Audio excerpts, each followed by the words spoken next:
Raise hail, Matt MAIOCCO just blew the lid off something, and what came out could completely reshape everything the Commanders are doing this offseason. We're talking Brandon Aiyuk, an elite receiver, a contract worth over $30 million a year, and a trade price that, according to the NBC Sports Insider, who covers the 49ers closer than anybody, is so ridiculously low, it almost sounds like a trap.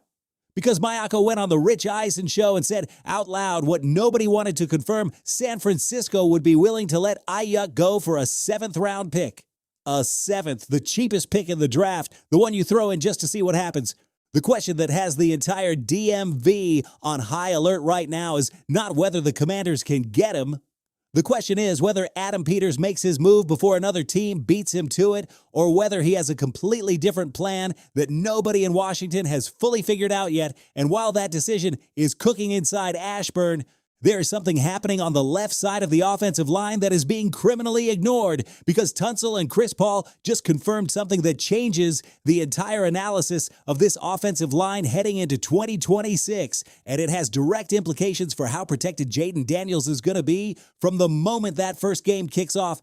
But there is a third piece to this, one that was broken, literally broken since week 10 of last season, and he just dropped an update that nobody in the DMV expected to hear at this point in the offseason. If this news holds up, the Commanders are sitting on something that zero outside analysts are valuing correctly right now. If you trust Adam Peters and his process, if you bleed burgundy and gold, hit that like button right now and subscribe. Because the Commander Nation needs people who understand the game inside the game. And what is coming in this video breaks all of it down. All right, let's talk Brandon Aiyuk, because this storyline has been circling for months, and we finally have a real number on the table. Matt MAIOCCO, the insider at NBC Sports who covers the Niners closer than anybody, went on the Rich Eisen show and dropped something that had half the NFL world doing a double take. He said San Francisco would be willing to let Aiyuk go for a 7th-round pick, a 7th, the cheapest chip in the entire draft, the one you throw in just to see what happens. And that tells you everything you need to know about how things actually are in Santa Clara right now. MAIOCCO was blunt about it.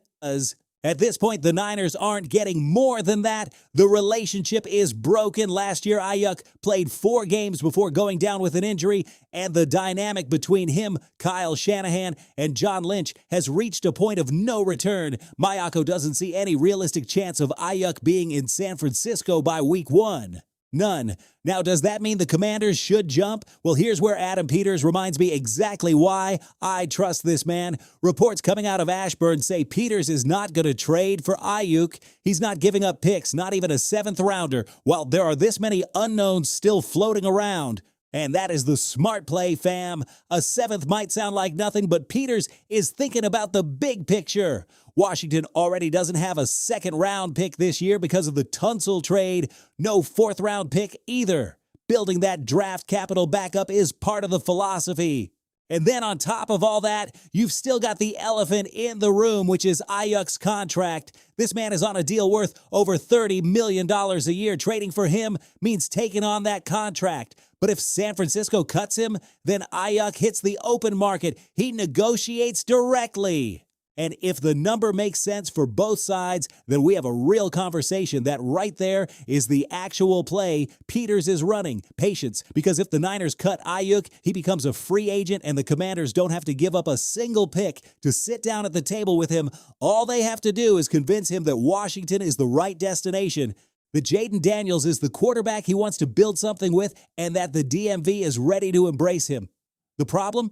They're not the only ones watching this thing unfold. Other teams are circling, and if Aiyuk hits free agency, there's going to be real competition. Look, I could be wrong, but I think Peters is running this perfectly. Don't show urgency. Don't overpay for a guy who's been surrounded by drama for over a year and only played a full season once in the last 2. Let San Francisco make the hard decision, and if Aiyuk lands on the market, that's when you move fast. The question I'm putting to y'all right now is this. Is the risk worth it? Because when Aiyuk is healthy, bro, he is a problem for any secondary in this league. That man runs the most precise route tree in the NFC. He works defenders on their shoulders, runs fades in the end zone, and has hands built for clutch moments. Missing almost an entire season last year doesn't erase what he was in 2023 or what he could be, again, playing alongside a quarterback with the talent of Jaden Daniels. But the questions are real too. Health, attitude, Chemistry in the locker room. These are things Peters has to answer before writing a check for $30 million a year. And while all of that plays out, the Commanders are already locked in on something that isn't getting nearly enough attention.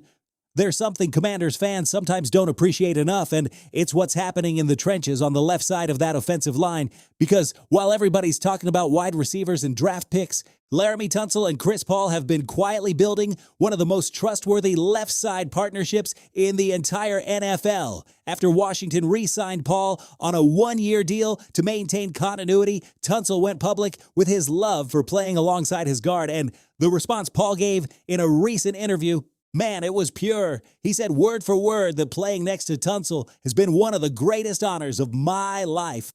That there's no better validation than the kind that comes from the brothers you play with every single day. That he's excited to keep it going in 2026. That's not just a beautiful moment. That's real chemistry. And in football, chemistry on the offensive line is literally the difference between having a healthy, functional quarterback and having Jaden Daniels running for his life on every third snap. The numbers back all of this up. Last season, Tunsil and Paul combined to allow just 4 sacks on 32 pressures.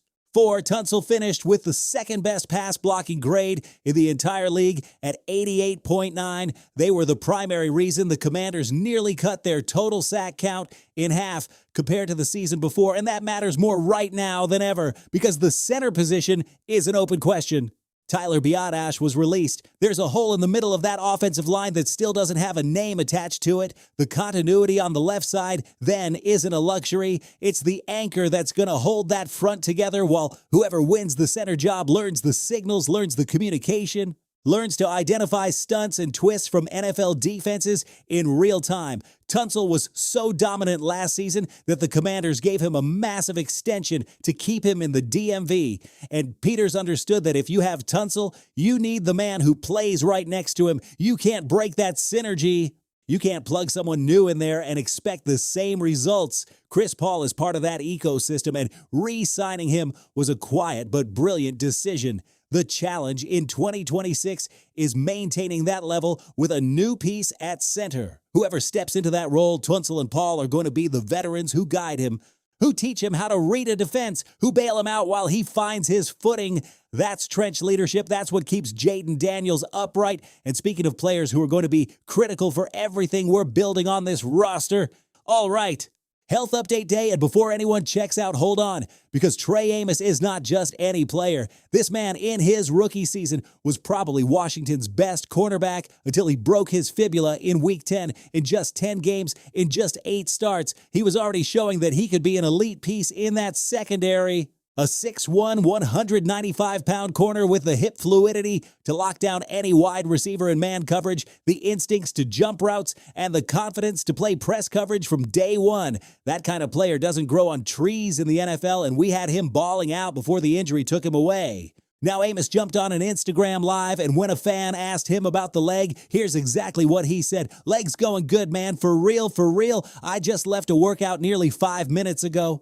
And that is enough for me, fam. That casual energy that I just finished training and I'm fine response.